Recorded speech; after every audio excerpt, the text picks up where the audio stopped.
Indeed, breaking news for the European Union. Supplies of Russian oil to Europe have been completely halted. Hungary and Slovakia are in a panic, searching for alternative sources of supply. It has been officially announced that the pumping of oil to Hungary and Slovakia, which were the last countries in the European Union receiving Russian raw materials, has been completely stopped. This happened after a Russian airstrike on the Druzhba oil pipeline, which passes through Ukraine. The Druzhba oil pipeline has been destroyed to a state where it is no longer capable of transporting oil to Hungary. Now Hungary and Slovakia are asking Croatia to help them with Russian supplies, but now by sea. But the thing is, maritime exports to the European Union have been banned since December 2022. And now Orban and Fico are saying, listen, let's ignore another ban, please give us Russian oil. That's why Orban and Fico are desperately asking the Croatians for help, even though both of them previously said, listen, they can only buy Russian oil and only through the Druzhba pipeline. Orban insisted that the Croatians are bad and that they can't buy oil through them. And I didn't even have time in the previous episode to talk about how Viktor Orban made billions of euros by deceiving Hungarians when buying Russian oil. How did these oil flows from Moscow to Hungary stop? Let's discuss all of this now. My name is Alexei Pechi. Let's talk about this topic together. But before we start this episode, I ask you to subscribe to the channel, give it a like, and leave any comment under this episode. Also, subscribe to my Telegram channel, Peachy News. The link to it is in the description of this video. There we publish breaking news as it comes in. So, in February, Hungary and Slovakia suddenly stopped receiving Russian oil. The irony is that the oil flow was stopped after a Russian airstrike on the Druzhba pipeline, which passes through Ukraine in February. According to Bloomberg, oil supplies from Russia to Hungary and Slovakia were not carried out at all, while in January they amounted to 150,000 barrels per day. In previous years, during the first 2 months, the average daily supply was at least 200,000 barrels. Now it's zero. But how did it happen that Russia left its loyal subjects Viktor Orban and Robert Fico without oil? On February 12, Ukrainian Foreign Minister Andriy Sybiha said that as a result of an airstrike carried out by Russia, the Druzhba oil pipeline passing through Ukraine was damaged on January 27. Here is a quote from the Ukrainian minister. We know that the Hungarian side is preparing to complain again about problems with the transit of Russian oil through the Druzhba pipeline. We can only advise them to take these photos to their friends in Moscow.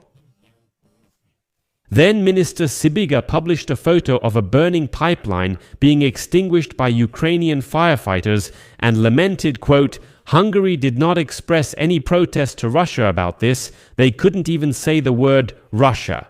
Double standards at their finest. The thing is, that day Orban stated that someone had damaged the oil pipeline as a result of the war in Ukraine, and not a word about the fact that it was dirty Russia who did it. Hungary and Slovakia still rely on oil supplies through the Druzhba pipeline, remaining the only European Union countries that continue to purchase Russian oil. The European Union made a final decision in January this year to completely stop importing gas from Russia by 2027, which Hungary and Slovakia are still receiving. And so Orban and Fico, of course, challenged this decision in court. The European Commission also announced that it plans to propose legislation to gradually end oil imports by the end of 2027. Orban and Fico are also threatening to go to court here, saying, no, please, let them keep sitting on this Russian needle. Earlier, the Prime Minister of Hungary, Viktor Orban, called Ukraine our enemy number one because of its demand to stop supplying Russian energy resources to the European Union. And he stated that Ukraine should never be accepted into the European Union. And I released a separate episode investigating how Viktor Orban's funds made billions of euros from cheap Russian oil and trusting Hungarians. In short, the Center for the Study of Democracy of the European Institute of Public Policy presented a report that really shocked everyone. The analysis showed that domestic fuel prices in Hungary in 2025 were on average 18% higher than in neighboring Czechia. Although Budapest still buys cheaper Russian oil, Prague buys more expensive non-Russian alternatives. It would seem logical that if Czechia buys more expensive oil, then fuel prices in Czechia should be higher. And Viktor Orban, who buys cheap Russian oil, should have provided Hungarians with super cheap fuel, but for some reason it turned out to be the opposite. There's even an 18% difference. And today it has become officially known that Hungary and Slovakia have not been receiving Russian oil through the Druzhba pipeline for the entire month of February. But despite the fact that Russia destroyed a section of the pipeline back on January 27, today Hungarian Foreign Minister Péter Szijjártó accused Ukraine of not resuming oil transit for what he called political reasons. He essentially said yes, ignoring the ongoing war where the pipeline was destroyed. According to Péter Szijjártó, Ukraine is supposedly obligated, just absolutely obligated, to send Ukrainian specialists under Russian missiles to repair the pipeline because Budapest wants to keep buying Russian oil. But I just want to say, maybe Péter Szijjártó should go there himself, closer to the front, to fix that pipeline? He insists that, apparently, these are just political reasons. All the bombings that Russia carries out in Ukraine, according to Szijjártó, are just political reasons. But here, as they say, it's just a Tarantino-style plot twist. Péter Szijjártó added that he and the Minister of Economy of Slovakia turned to Croatia for help with oil supplies, but not just any oil, specifically Russian oil. Next, they will quote Szijjártó. And listen carefully, we'll analyze it later. This is a very, very interesting case, Szijjártó says. We are asking Croatia to ensure the transportation of Russian oil to Hungary and Slovakia through the Adriatic pipeline. Energy security should never become a matter of ideology. Therefore, we expect that Croatia, unlike Ukraine, will not jeopardize the security of oil supplies to Hungary and Slovakia for political reasons.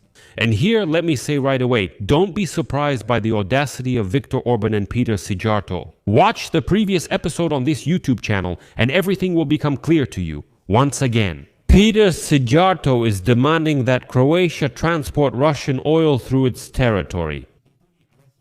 But the thing is, during 4 years of full-scale war, both Orban and Szijjártó kept assuring Hungarians and all of Europe that Croatia would never be able to supply them with oil.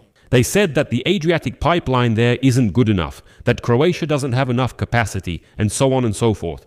Croatia kept saying, don't listen to them. Yes, we are ready on our own to supply Russian oil to Hungary and Slovakia, and now Hungary and Slovakia themselves are asking Croatia to help them. But for those with short memories, I want to remind you of a quote from Péter Szijjártó, who is now asking Croatia to help them, and here is the exact quote from September 29, 2025. Szijjártó says, "The Adriatic pipeline, which comes from Croatia, does not have sufficient capacity to meet the needs of Hungary and Slovakia. Based on the tests conducted, it was concluded that this pipeline is not capable of continuously and reliably transporting the amount of oil we need. No matter how much the Croatian authorities deny it, they definitely want to profit from the war in Ukraine. Since the beginning of the conflict, they have significantly increased the transit fee for transporting oil through Croatia, and now they want to prevent our country from buying Russian oil in order to get a monopoly and thus earn even more." This is what Szijjártó said 4 months ago, and now, just over 4 months later, here we are. Hungary and Slovakia are asking Croatia to help them with oil supplies through the same Adriatic pipeline, which, according to Szijjártó, actually doesn't have enough capacity to meet the needs of Hungary and Slovakia. So, listen, if it doesn't have enough capacity, then why are you against it? Here, Viktor Orban and Péter Szijjártó might be in for a disappointment. Szijjártó is foaming at the mouth today. He insisted that the so-called exemption from the European Union sanctions against Russia, which was made for Hungary and Slovakia, quote, allows them to import Russian oil by sea in case of disruptions in pipeline supplies. However, let me remind you, since December 2022, the European Union has imposed a complete embargo on any seaborne deliveries of Russian oil. The exemption for Hungary and Slovakia, which do not have access to the sea, only allowed for deliveries by pipeline. There was no exception stating that if the pipeline doesn't work, Russians could ship their oil by sea. And here we return once again to Croatia. The Adria oil pipeline passes through Croatia, and through it, oil is delivered by tankers to the Adriatic seacoast. So far, despite all the calls from the European Union to diversify oil purchases by increasing supplies of raw materials from other exporters through Adria, Budapest has rejected all of this. Viktor Orban's government has repeatedly complained that Adria allegedly cannot provide oil transportation in the required volumes, and the Croatian authorities have increased the transit fee. Croatian politicians and energy officials, of course, denied all of this. Minister of Economy Ante Šušnjar then stated that the accusations repeatedly made by Hungary about overcharging for transit and insufficient pipeline capacity are 100% untrue.